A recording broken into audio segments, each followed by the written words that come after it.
Yan, for today's video. So, gagawa tayo master ng controls. Ayan. So, yun yung assemble natin. Isang contactor, then dalawang relay. Ayan. So, pang testing natin sa mga motors. Yan, pag may mga bago tayong test. Yan. So, pwede natin gamitin to. So, yan yung ating selector switch.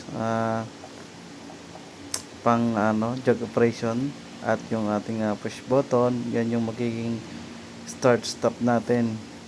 Ayan. So yun, tara, mag-wiring na tayo mga master. So ito na, sinimulan ko na. Pasok, dual tick.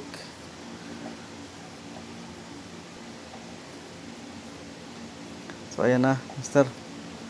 So tapos na ating wiring. Ayan, nakabit na natin yung kanyang power supply. Ayan, ito muna ang pansamantala natin nakabit, kasi ito yung gagamitin natin pang testing ng mga motor. Ayun. So ang sequence dito mga master, jog operation tsaka start stop ng motor. Ayan. So ngayon ang operation muna niya ay jog operation. Ayan. So jog operation to master.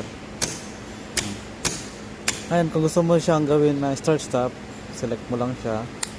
Ayan, para maging start stop. Ayan. So start stop siya. Ayan.